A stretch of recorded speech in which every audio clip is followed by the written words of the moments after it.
Ils ont vu un Apache porteur une petite fille inconsciente, mais personne ne savait ce qu'elle tenait dans sa main gelée. Ce que sa mère a lu ce jour-là, a bouleversé tout le village. Claire vivait seule avec sa fille dans une petite maison en bois, construite au bord de la forêt. Le village était à plusieurs kilomètres, mais elle ne voulait plus vivre au centre.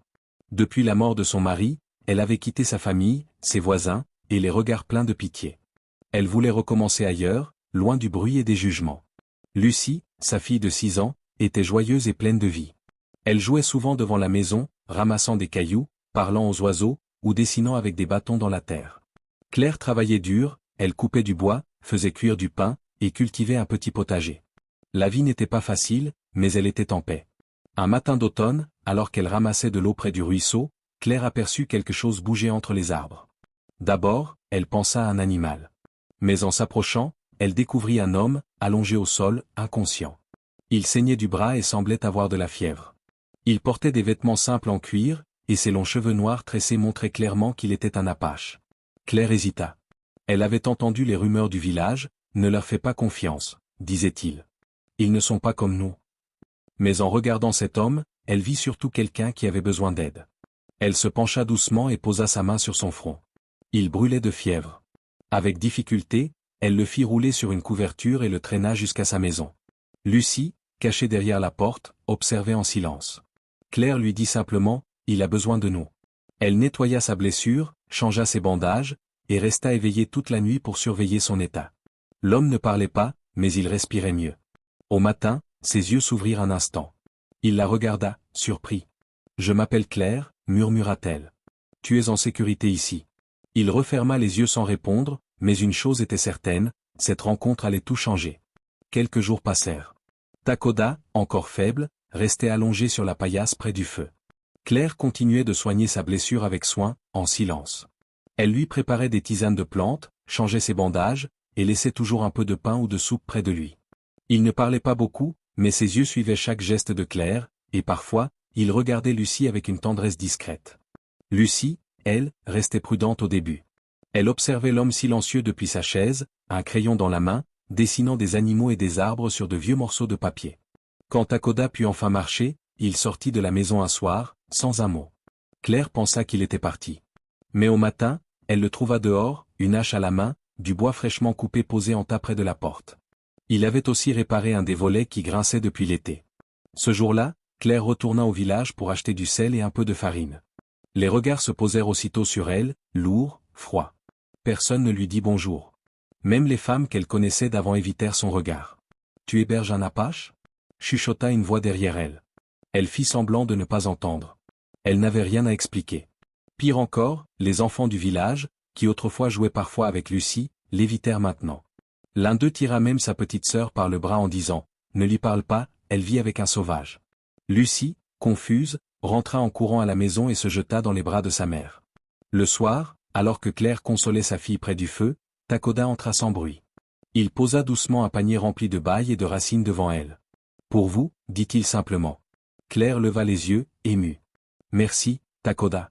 Tu n'étais pas obligé. » Il resta quelques instants sans parler, puis regarda Lucie et ajouta, « Elle ne doit jamais se sentir seule. » Depuis ce jour, Takoda veilla sur elle discrètement. Il surveillait les alentours, réparait la clôture, laissait des petits cadeaux utiles sur le pas de la porte. Et même s'il restait distant, Claire comprit qu'il ne partirait pas tant qu'il sentirait que sa présence était nécessaire. Les feuilles tombaient une à une, couvrant le sol d'un tapis rouge et brun. Le vent devenait plus froid, et les nuits s'allongeaient. L'hiver approchait doucement, et Claire le sentait dans ses os fatigués. Depuis des semaines, elle se levait tôt, coupait du bois, réparait le toit, préparait les réserves. Elle faisait de son mieux pour cacher sa faiblesse, mais elle commençait à tousser. Son front était parfois chaud, et ses mains tremblaient sans raison. Lucie s'inquiétait, mais Claire souriait toujours, « Ce n'est qu'un petit rhume, ma chérie. » Takoda continuait d'aider sans bruit.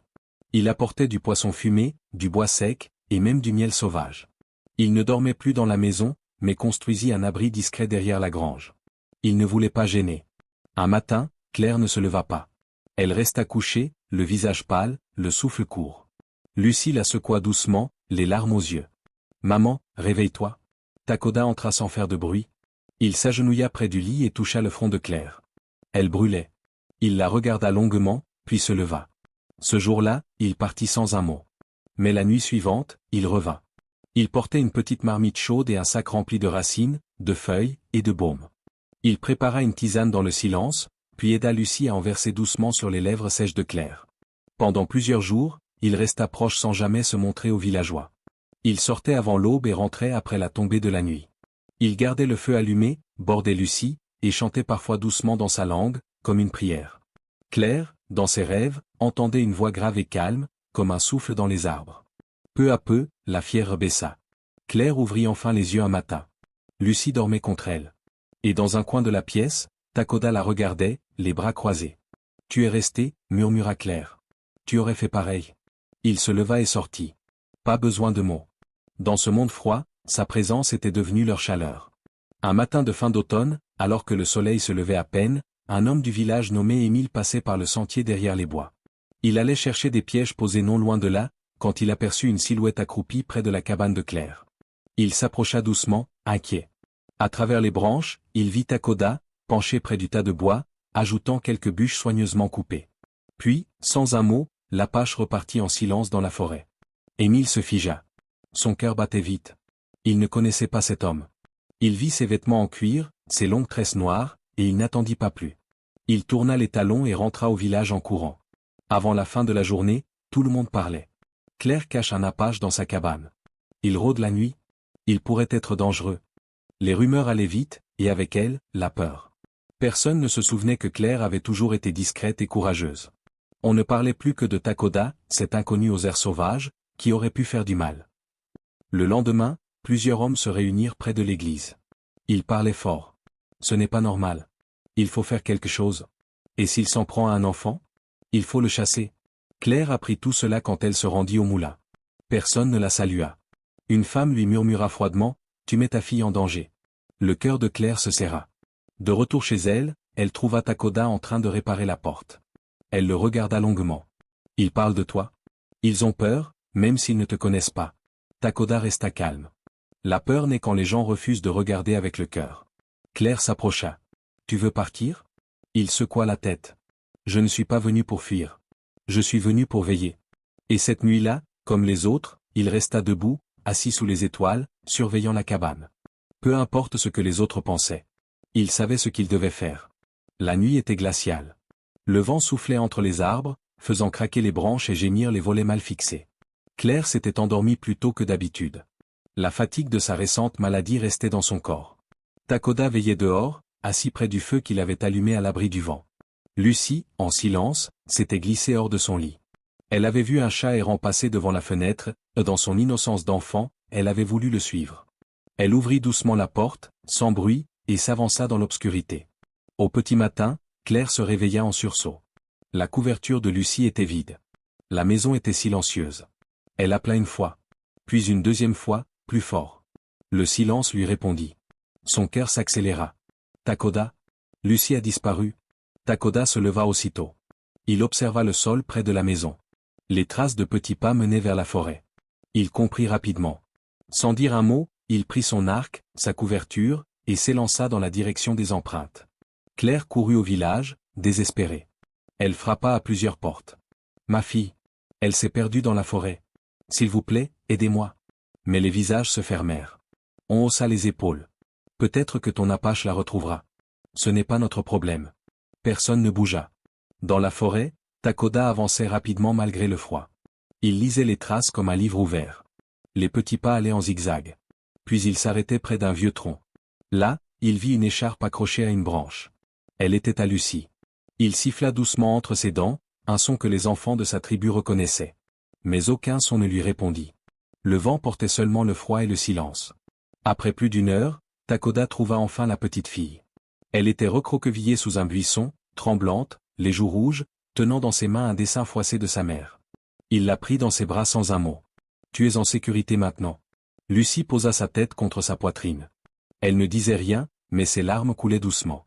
Takoda l'enveloppa dans sa couverture et retourna vers la lumière. Ce jour-là, il comprit que rien ne pourrait jamais le faire partir. La nuit était tombée depuis longtemps.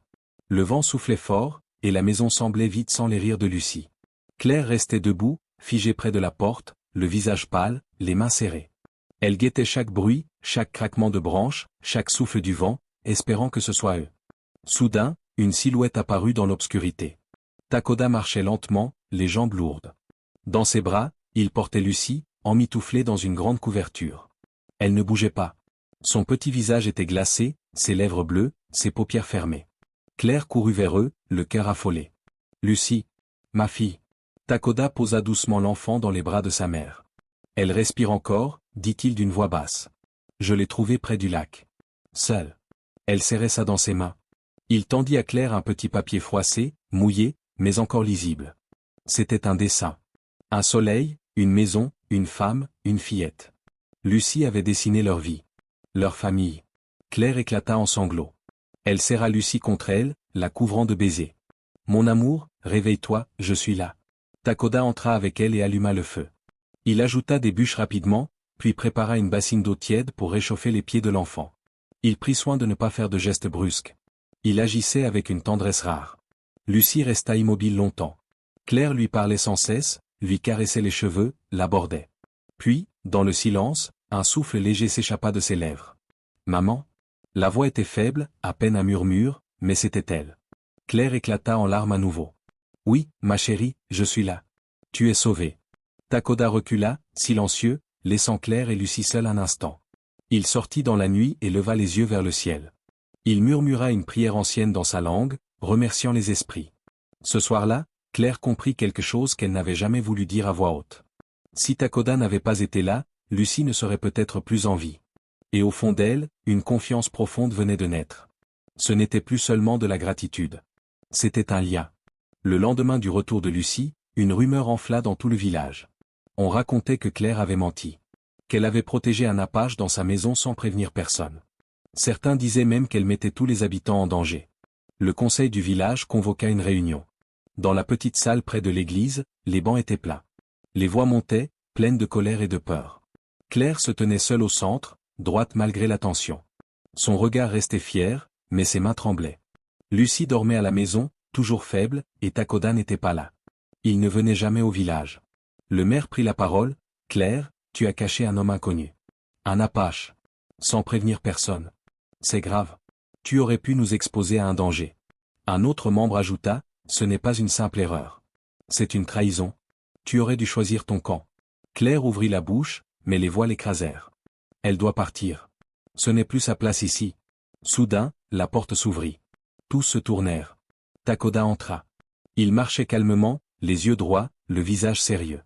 Certains reculèrent. D'autres baissèrent les yeux. Il se plaça près de Claire. « J'ai coupé son bois. J'ai apporté la nourriture. J'ai soigné Claire quand elle était malade.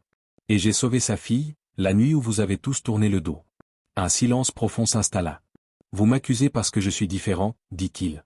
Mais si aider une mère et un enfant est un crime, alors je suis coupable. » Claire le regarda, les yeux pleins de larmes. C'était la première fois qu'il parlait ainsi devant tout le monde. Une vieille femme du fond se leva. Elle s'appelait Louise. Il dit la vérité. « Moi, je n'ai rien fait quand Claire a demandé de l'aide. C'est lui qui a agi. » Un murmure parcourut la salle. Le maire hésita. Puis il déclara, « Nous devons réfléchir. Mais cette affaire ne peut plus rester dans le silence. » Claire sortit aux côtés de Takoda, le cœur lourd mais fier. Ce jour-là, elle comprit que le silence protège parfois, mais que la vérité, elle, ouvre les cœurs. Le jour suivant la réunion du conseil, Claire n'osa pas sortir.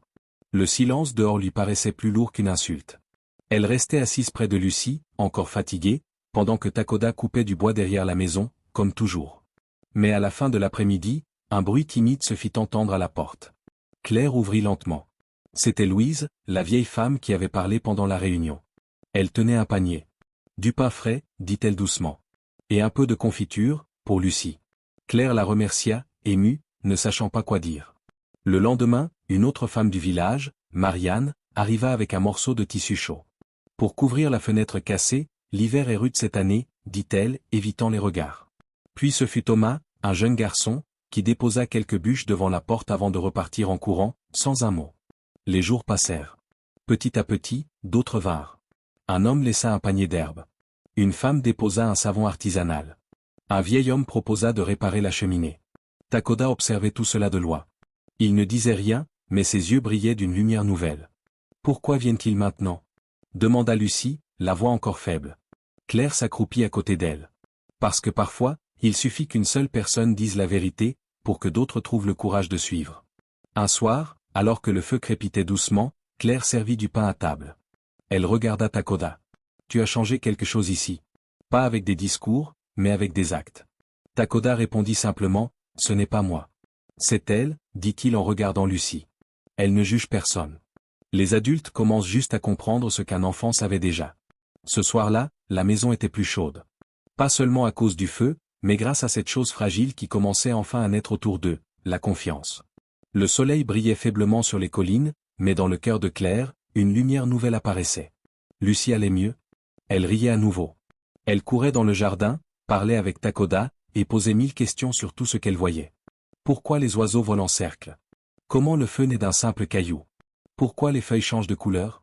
Claire lui répondait du mieux qu'elle pouvait. Mais un matin, elle dit doucement à Takoda, elle a besoin d'apprendre. Vraiment apprendre? Takoda réfléchit un long moment. Puis il regarda Claire et dit, alors construisons une école. Une école? Répéta Claire, surprise. Pas une grande, pas une froide comme celle du village, répondit Takoda. Une petite maison du savoir, ici, entre les arbres. Pour tous les enfants. Les nôtres, et ceux du village aussi. Claire sourit. L'idée paraissait folle, mais belle. Ils en parlèrent aux anciens du village. Certains hésitèrent. Une école, avec des apaches? Mais d'autres hochèrent la tête. Pourquoi pas? Les enfants n'ont pas nos barrières. Alors, avec du bois, des pierres, et beaucoup de volonté, l'école prit forme. C'était une petite cabane claire, avec des bancs faits main, une grande fenêtre, et un tableau en ardoise. Takoda sculpta des symboles sur les murs, le soleil, l'eau, les animaux, et un cercle d'enfants se tenant la main. Lucie fut la première élève. Elle entra le jour de l'ouverture, un petit sac de toile sur l'épaule, et un grand sourire sur le visage. « Bonjour, dit-elle. Je suis prête. » D'autres enfants suivirent. Lentement. Un garçon du village. Puis 2 jeunes filles apaches. Puis encore d'autres. Ils s'assirent ensemble, timides au début. Mais les rires vinrent vite. Claire leur apprenait à lire et à écrire. Takoda leur parlait des plantes, du vent, et des signes du ciel. Chacun offrait ce qu'il connaissait. Et tous apprenaient. Une nouvelle saison commençait. Pas une saison de froid ou de chaleur, mais une saison d'écoute, de respect et de partage. Les années avaient passé. Lucie était maintenant une jeune femme. Son regard restait doux, mais il y avait dans ses gestes une force nouvelle. Elle portait en elle l'héritage d'un lieu, d'une mère, et d'un apache qui l'avait protégée sans jamais rien attendre en retour. Ce matin-là, elle marchait seule jusqu'à l'ancienne maison, maintenant vide. Claire n'y vivait plus. Elle était partie quelques mois plus tôt, paisiblement, dans son sommeil. Takoda, lui, avait quitté la région peu après, sans un mot, comme toujours. Dans la boîte en bois sous le lit, Lucie trouva une enveloppe. Dessus, écrit à la main, « À lire quand tu seras prête ». Elle l'ouvrit lentement. La lettre était courte. « Ma Lucie, si tu lis ceci, c'est que le temps a passé et que tu marches seule à présent. Je veux que tu saches que chaque choix que j'ai fait, je l'ai fait pour toi. Aimer, protéger, désobéir parfois, ce n'était jamais facile, mais c'était juste. Takoda t'a sauvé plus d'une fois, mais il m'a aussi sauvé, moi. Il m'a appris le silence, la patience, et la bonté profonde qu'aucun mot ne peut vraiment décrire. Ce que nous avons construit ici, c'est fragile. Cela repose sur le courage. Le tien, maintenant. Promets-moi de continuer à ouvrir les portes, à tendre la main, même si d'autres les ferment. Avec tout mon amour. Maman. » Lucie resta immobile un long moment. Puis elle plia la lettre, la serra contre son cœur, et ferma les yeux. Elle revit les premiers jours de l'école, les enfants riant sous les arbres. Elle se revit petite, blottie contre Takoda. Elle entendit les mots simples de sa mère, toujours pleins de calme et de chaleur. Ce jour-là, Lucie retourna à l'école. Elle entra dans la salle en bois, caressa le vieux tableau noir, et prit la craie. Elle écrivit en lettres claires. Ici, on apprend à écouter. Puis elle regarda les enfants qui l'attendaient, sourit, et dit, « Aujourd'hui, je vous raconte une histoire, celle de 2 âmes courageuses qui ont changé ma vie. Et peut-être, la vôtre. » Et à cet instant, une promesse silencieuse naquit en elle continuerait ce qu'ils avaient commencé. Toujours. Si cette histoire vous a touché. Dites-moi en commentaire ce que vous auriez fait à la place de Claire. Liker si vous croyez que l'amour peut vraiment changer le monde. Et surtout, abonnez-vous pour ne pas rater les prochaines histoires vraies, simples et humaines. Chaque semaine, une nouvelle histoire qui vous fera ressentir, réfléchir, et peut-être rêver un peu plus.